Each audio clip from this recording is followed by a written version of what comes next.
नमस्कार, मैं हूं आपके साथ मीनाक्षी रजत। शाम के 4 बज रहे हैं और वक्त है सिंहासन का। बात करेंगे 2027 में होने वाले विधानसभा चुनाव की, जिसे लेकर के यूपी का सियासी घमासान अब पूरे तरीके से परवान पर आ गया है। राम मंदिर के चंदा चोरी विवाद को लेकर के विपक्ष ने जिस तरीके से सरकार पर सवाल उठाए, इससे एक बात बिल्कुल साफ हो गई है कि यह मुद्दा 2027 के चुनावी मुद्दों में सबसे अहम रहने वाला है। विपक्ष इसको लेकर के योगी सरकार और हिंदू संगठनों पर सवाल उठा रहा है। इसे हिंदुओं की आस्था के साथ विश्वासघात बता रहा है। वहीं सीएम योगी विपक्ष के हर नैरेटिव पर प्रचंड प्रहार कर रहे हैं। योगी सवाल पूछ रहे हैं कि आखिर राम मंदिर के निर्माण में बाधाओं के पहाड़ खड़े करने वालों को अब राम मंदिर से इतना ज्यादा लगाव कैसे हो गया है। योगी सवाल कर रहे हैं कि जिन लोगों ने राम भक्तों के खून से होली खेली, वो किस मुंह से आस्था की दुहाई दे रहे हैं। और इससे इतर योगी ये भी सवाल पूछ रहे हैं कि वक्फ में अरबों खरबों की लूट पर चू तक नहीं कसने वाले चंदा चोरी और हिंदुओं की आस्था से खिलवाड़ का नैरेटिव चला रहे हैं। मुख्यमंत्री की तरफ से क्या कुछ कहा गया, सबसे पहले आप वो देखिए। मैं समाजवादी पार्टी और कांग्रेस के लोगों से पूछना चाहता हूं, अयोध्या में जिस कथित चोरी पर तुम हिंदू आस्था पर खिलवाड़ कर रहे हो, एक भी बार बताओ इन्होंने वक्फ के नाम पर उस लैंड को कब्जा करवा करके बेच करके, और कुछ चंद चुनिंदे लोगों ने वक्फ के नाम पर उस लैंड का वारा न्यारा किया है। एक भी बार कांग्रेस और समाजवादी पार्टी बोली नहीं। तो प्रतापगढ़ में एक जनसभा के दौरान योगी ने विपक्ष, समाजवादी पार्टी के साथ साथ कांग्रेस को भी अपने निशाने पर लिया।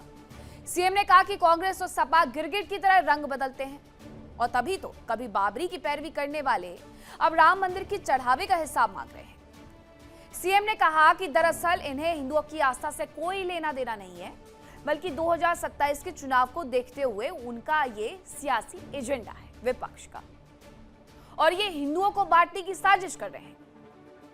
सीएम ने कहा लेकिन इनकी ये साजिश सफल नहीं होने वाली है। ये जो कांग्रेस कहती थी कि राम हुए ही नहीं, जो कांग्रेस कहती थी कि कृष्ण हुए ही नहीं, आज वही कांग्रेस और समाजवादी पार्टी गिरगिट की तरह कैसे रंग बदली है, अब आप देख रहे होंगे। अब कह रहे हैं अयोध्या में आस्था के साथ खिलवाड़ हो रहा है। अरे आस्था के साथ कौन खिलवाड़ हो रहा है तो बताओ पहले, और तुम्हारी आस्था कब से अयोध्या पे हो गई है। वक्फ में लूट को लेकर के सीएम योगी के बयान का ऑल इंडिया मुस्लिम जमात के राष्ट्रीय अध्यक्ष मौलाना शहाबुद्दीन रिजवी बरेलवी ने समर्थन भी कर दिया है। मौलाना ने कहा है कि सुन्नी वक्फ बोर्ड और शिया वक्फ बोर्ड के जिम्मेदारों ने वक्फ की जमीनों को खूब बेचने का काम किया है। उन्होंने वक्फ बोर्ड की बात की और उसमें खुर्द-बुर्द की बात कही है, खरीदो फरोख्त की बात कही है। मैं उससे 100% इत्तफाक रखता हूँ, इसलिए कि चाहे सुन्नी वक्फ बोर्ड हो या शिया वक्फ बोर्ड हो, इन दोनों बोर्डों के जो जिम्मेदारान थे, इन लोगों ने खूब अपने कार्यकाल में ज़मीनों की लूट की है और पूरे हमारे बुजुर्गों की वक्फ की हुई ज़मीन को बर्बाद कर दिया। अब आपकी जानकारी के लिए बता दें कि वक्फ बोर्ड के पास भारत में अकूत संपत्तियां हैं। सरकारी आंकड़े के अनुसार भारतीय रेलवे और रक्षा मंत्रालय के बाद वक्फ बोर्ड के पास ही भारत में सबसे ज्यादा जमीनें हैं। क्या ये वक्फ बोर्ड है? इसके पास कितनी संपत्तियां हैं और इससे जुड़ा हुआ आखिरकार विवाद क्या है, इसे भी जानना आपके लिए बेहद जरूरी है। तो क्या है वक्फ बोर्ड, चलिए आपको बता देती हूँ। तो ये एक वैधानिक निकाय इस्लाम धर्म में दान की गई संपत्तियों का प्रबंधन और संरक्षण करता है। अरबी भाषा में वक्फ का मतलब होता है ठहरना या समर्पित करना। मस्जिद, दरगाह, कब्रिस्तान और मदरसा जैसी संपत्तियां इसके दायरे में आती हैं। एक बार संपत्ति वक्फ होने के बाद उसे बेच, खरीद या ट्रांसफर नहीं कर सकती है। और बोर्ड का मुख्य काम क्या होता है? संपत्तियों को अवैध कब्जे से बचाना, संरक्षक के रूप में कार्य करना।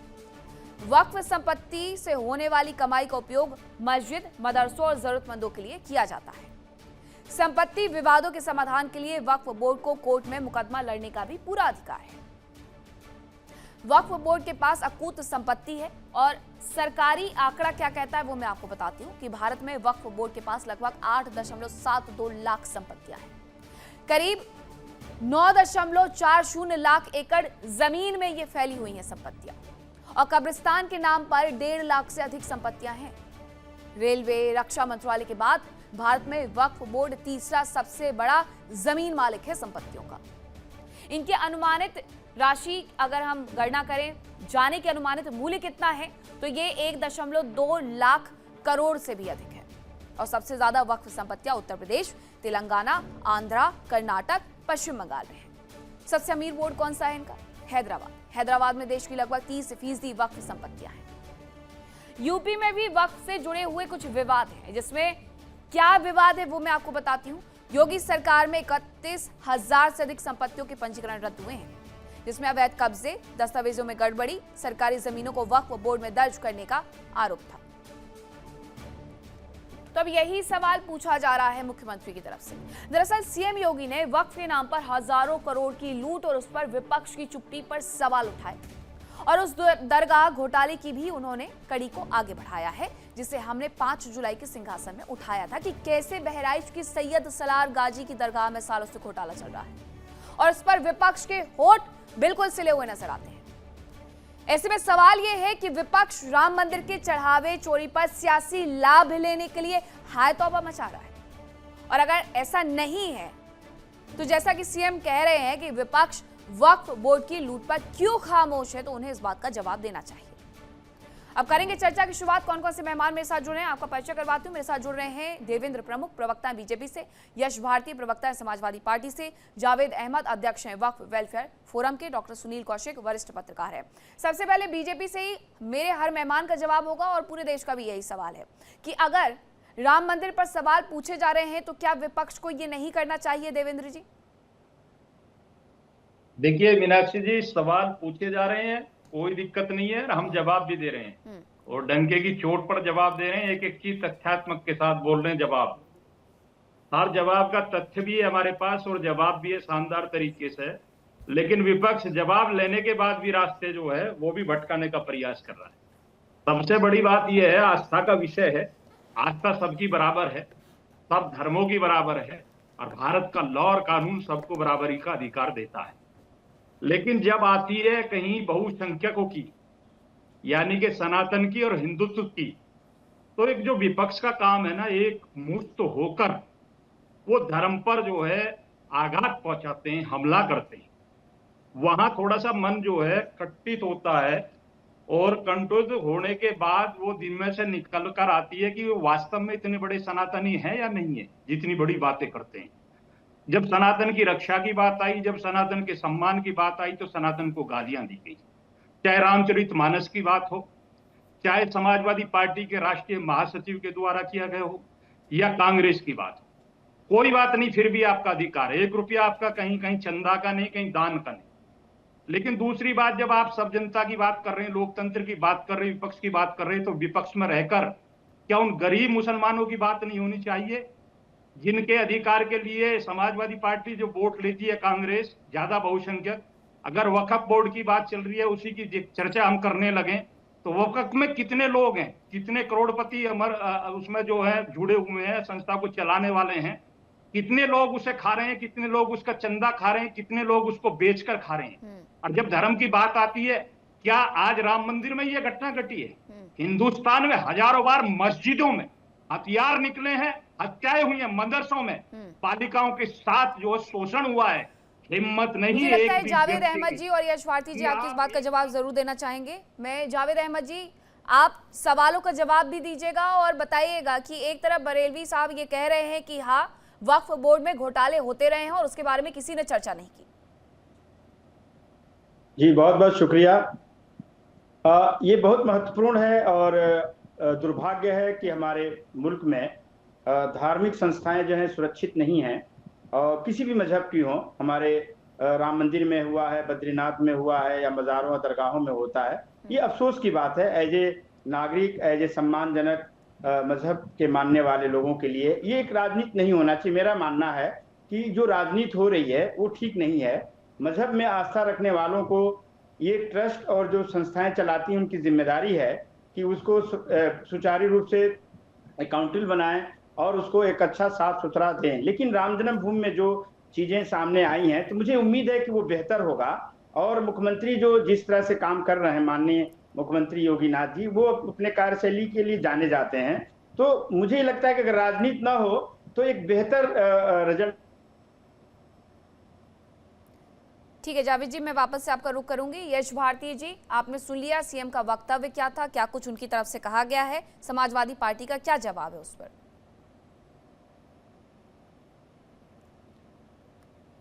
मीनाक्षी जी, आपने सत्ताधारी दल से सवाल पूछा, प्रतिक्रिया मांगी, क्योंकि सबसे ज्यादा जवाब उनको देना है, डबल इंजन की सरकार है। लेकिन आपको लगा कि कहीं सत्ताधारी दल जैसी बात हो रही है, कहीं जिम्मेदारी और जैसी बात हो रही है? वो तो अभी भी विपक्ष जैसी भूमिका निभा रहा है, विपक्ष की बातें कर रहे हैं। तो सत्ताधारी दल का क्या काम? बेहतर होता कि वो बात करते कि हाँ, जहां जहां भ्रष्टाचार हो रहा है वहां जांच हो रही है, जांच करके हम सजा दिला रहे हैं, वो कहीं पे भी हो। लेकिन यहां तो दूसरा मामला आ रहा है। यहां तो जब माननीय अखिलेश यादव जी ने सोशल मीडिया के माध्यम से न्यायालय से अपील की संज्ञान लेते हुए जांच की जाए, तब ये चोरों के सरदार आगे आए और बोले कहीं कोई चोरी नहीं है, चोरी का इल्जाम लगाने वाला ही चोर है। और अभी भी वही हो रहा है कि हमें चुप हो जाइए, चुप हो जाइए, अरे चुप हो जाइए, हिम्मत नहीं हो जाइए। आपको बोलना मीनाक्षी जी,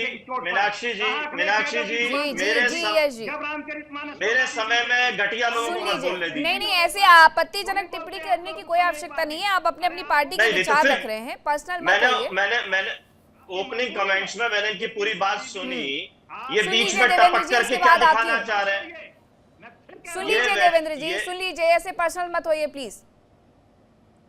मीनाक्षी जी, पर्सनल तो ये आदमी इतना होता है कि डिबेट खत्म होने के बाद व्हाट्सएप नहीं, आप अगर देश भर की बात कर रहे हैं, देश के लोगों की आस्था की बात कर रहे हैं तो वहीं तक सीमित रहिए। देश के लोगों की आस्था की बात कर रहे हैं यश जी और देवेंद्र जी, तो वहीं तक सीमित रहिए। आपके पर्सनल मुद्दों के लिए टीवी डिबेट्स नहीं होती है। देश जानना चाहता है कि जो हुआ उसके खिलाफ कार्रवाई की जा रही है। समाजवादी पार्टी पर यह आरोप लग रहे हैं कि समाजवादी पार्टी जिसने गोलियां चलवाई, आज वो सवाल किस हक से पूछ रहा है? यश जी, आपका जवाब।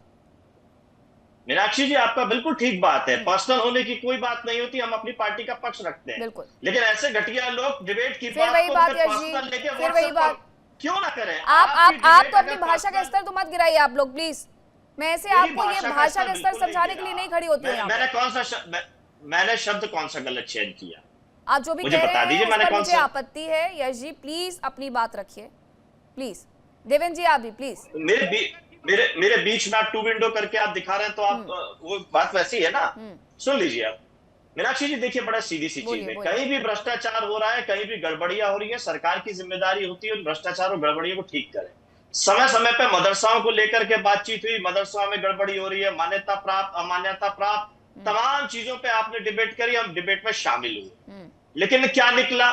लव जिहाद, धर्म परिवर्तन और तमाम बातें चीजें करी गई, थूक जिहाद, लैंड जिहाद, सब चीजों की बातें की गई।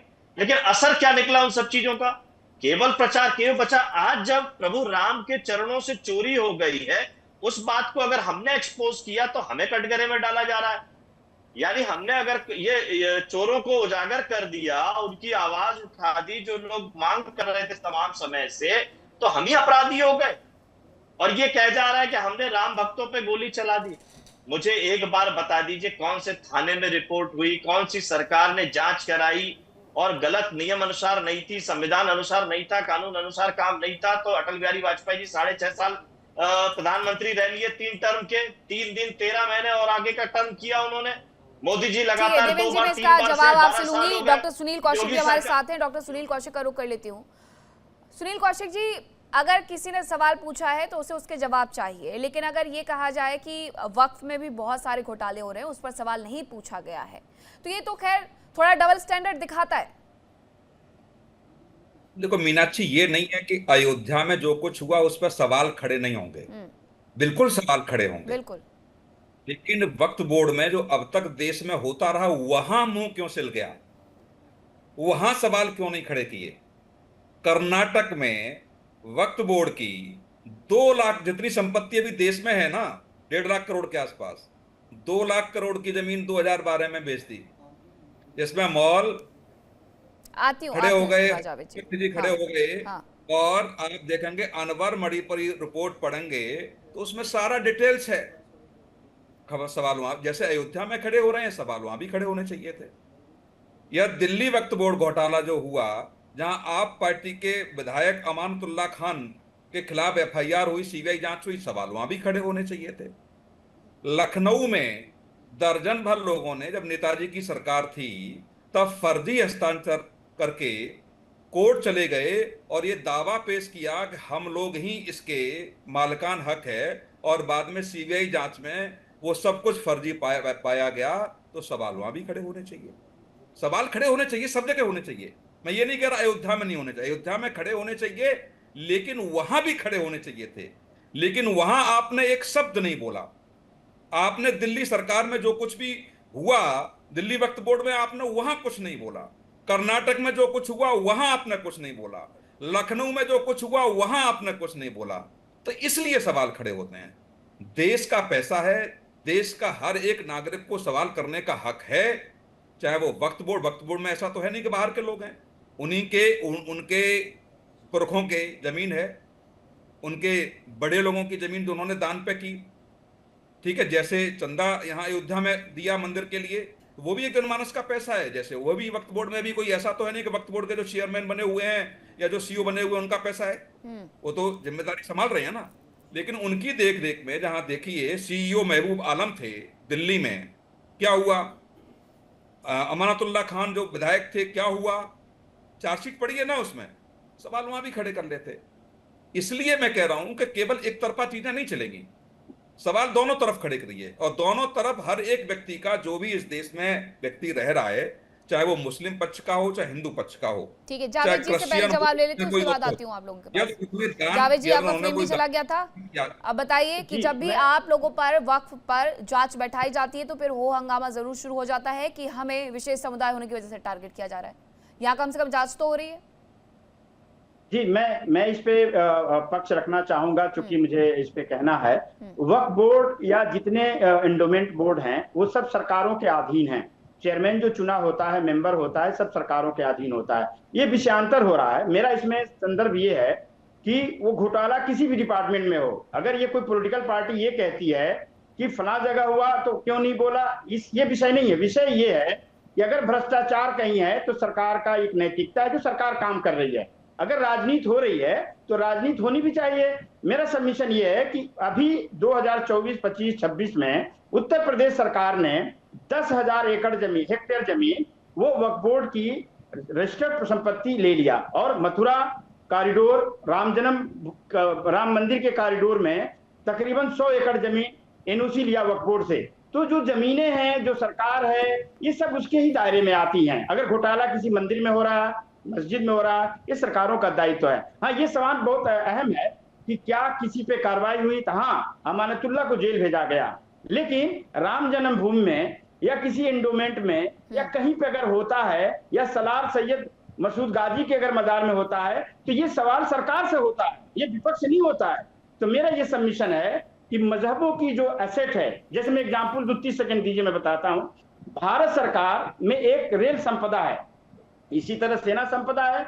यहाँ पे किसी तरह का कोई घोटाला इसलिए नहीं होता है कि यहाँ पर तमाम सिस्टम के जरिए जमीन एसेट को मैनेज किया जाता है। मैं एक फोरम चलाता हूँ, मैं भारत सरकार से अनुरोध कर रहा हूँ आपके चैनल से कि तमाम धर्मार्थ का एक निदेशालय होना चाहिए केंद्रीय लेवल पे। ठीक है, वो वही बनाने के जब प्रयास करते हैं तो बहुत सारे हो हंगामे वाली स्थिति भी देखने को मिलती है देश के अंदर। वो यही तो पूछ रहे हैं कि सवाल वहां पर भी पूछे जाने चाहिए और यहाँ पर तो प्रमुखता से पूछे जाने चाहिए। देवेंद्र प्रमुख जी, देखिए, मैं उसी बात को आपको बार बार जो कह रहा हूँ मीनाक्षी जी, जैसे सुनील सर ने क्लियर किया है, हमें इस बात से कोई दिक्कत नहीं है। अभी हमारे साथी जावेद जी कह रहे थे कि राम मंदिर में या जहां भी उन्हें लग रहा है अगर वक्फ की कहीं संपत्ति है तो आप आ जाइए, कोर्ट के माध्यम से आ जाइए, सब चीज दर्ज है, हम तो जवाब देने के लिए तैयार हैं। हमारे पास किसी की 1 इंच जमीन नहीं है, ना हम किसी की वक्फ बोर्ड की लेते ना किसी की लेते। जो जिसका भारत का जो संविधान और लॉ और कानून है उसके अनुसार सरकार काम करती है। कोई भी सरकार है, पहली सरकारों में ये दागदार ये रहा कि इनके जो राजनेता थे, जो इनके बड़े नेता थे, जो मिनिस्टर थे, वो वक्फ बोर्ड की संपत्ति से ही रईस हैं, खानदानी रईस हैं, राजा महाराजा हैं।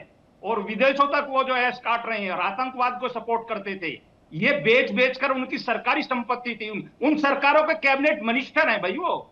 आप जो है उनकी सरकारों में मंत्री रहे हैं, शिक्षा मंत्री रहे हैं। आप उठाकर देख लीजिए कि कितने कितने सलमान खुर्शीद के जो कॉलेज थे, उसकी घर वाली पत्नी जो चेयरमैन थी, क्या कितने आक्षेप आए, या आजम खान की जो बात कर रहे हैं उन पर कितने, यूनिवर्सिटी से लेकर मुस्लिम लोगों ने कितने मुकदमे दर्ज कराए। क्या हिम्मत रही कहीं बोलने की अखिलेश यादव की? मुझे इसीलिए तो हास्यप्रद लगता है। जवाब ले लेती हूँ यश भारती जी, तो फिर क्या तैयारी 2027 के विधानसभा चुनावों की हो रही है? मीनाक्षी जी, देखिए कितना न्याय हो रहा है। चंपत राय जी की जगह हटा करके किन राय जी को बैठाया बजरंग लाल बागड़ा जी को, जिनके ऊपर असमय 2013 में 10 महीने पहले उनको बर्खास्त किया गया, टर्मिनेट। इतने अच्छे हैं। उन पे 15 करोड़ लाइन खरीदी जो घोटाले का, 107 करोड़ फ्लाई ऐश घोटाले का जांच चल रही, सीबीआई की जांच गई, भर्ती में अनियमितताएं थी, उनको बैठाया गया चंपत राय की जगह। कितने साफ सुथरे आदमी है और बात नहीं बोलनी चाहिए। और यहाँ तर्क इसीलिए बचाव करना चाहिए ताकि ये जो घोटालेबाज है इनको बचा लिया जाए।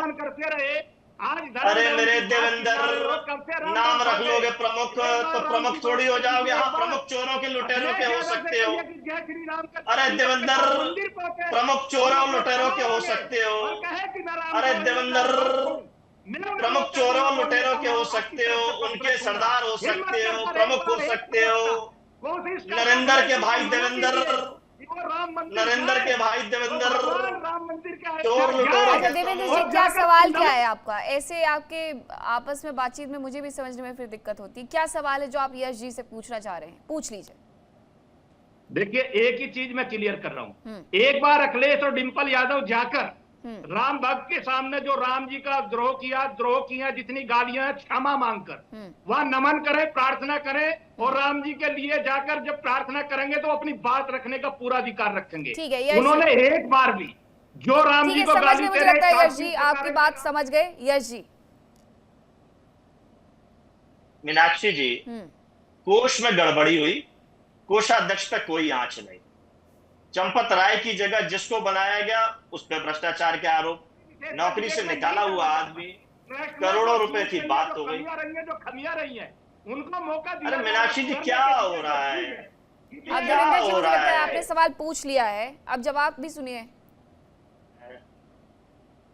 जवाब सुनने की क्षमताएं नहीं है, इसीलिए तो हिंदू मुसलमान करना चाहते हैं। अब प्रभु राम के मंदिर से किसी चीज की तुलना, ये बहुसंख्यक और सनातनों की बात कर रहे थे, प्रभु राम के मंदिर से किसी की तुलना करना चाहते हैं? ये किसी मस्जिद की, किसी गुरुद्वारे की, किसी और स्थान की तुलना करना चाहते हैं? किसी से कोई तुलना नहीं हो सकती, कहीं से कहीं तक नहीं हो सकती है। सवाल पूछने का एक तरीका हो सकता है जो कि पूछा गया। डॉक्टर सुनील कौशिक, मेरी बात पूरी हो जाए। यहाँ सवाल ये है, बड़ा भ्रष्टाचार हुआ क्योंकि बहुसंख्यकों की दुहाई देती है ये सरकार। न्यायालय के आदेश से प्रधानमंत्री नरेंद्र मोदी जी ने ट्रस्ट का निर्माण किया, उस ट्रस्ट में गड़बड़ियां निकली, वो अपनी सफाई में देते हैं एक दिन बाद के कोई गड़बड़ी नहीं, और बड़ी बड़ी गड़बड़ियां निकल रही हैं। लोगों को उनके दान की पर्चियां नहीं दी गई। ठीक है, कम से कम जांच हो रही है, चीजें सामने आ रही है। क्योंकि वक्त बहुत कम है, इसलिए डॉक्टर सुनील कौशिक का मैं नाम ले चुकी हूँ। एक आखिरी कॉमेंट आपसे भी चाहूंगी।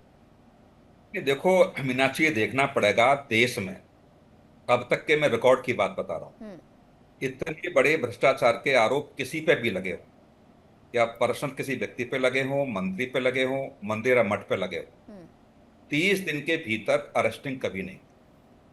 जितनी भी एसआईटी अब तक देश में गठित हुई है, मैं बहुत दावे के साथ आपके चैनल पे कह रहा हूँ, किसी भी एसआईटी ने 15 दिन से पहले यदि रिपोर्ट सौंपी है, कार्रवाई हो रही है। जैसे अधिकतर आप लोग देखते हैं कि जब नाम किसी के आ जाते हैं तो लोग भागने का प्रयास करते हैं, नेपाल बॉर्डर भाग जाएंगे, अपना शहर। और अब इस पूरे मामले में जब छानबीन हो रही है, जांच हो रही है, तो लोगों को भी लग रहा है कि सच निकल करके सामने आएगा। वक्त इतने की इजाजत देता है। बहुत धन्यवाद आप सभी का हमें कीमती वक्त देने के लिए। देखिए इंडिया डेली 24/7 अब आपकी स्मार्ट टीवी पर। इंडिया डेली मौजूद है सभी डिजिटल प्लेटफॉर्म पर लाइव और लगातार। इंडिया डेली 24/7 हर दिन राष्ट्र को समर्पित।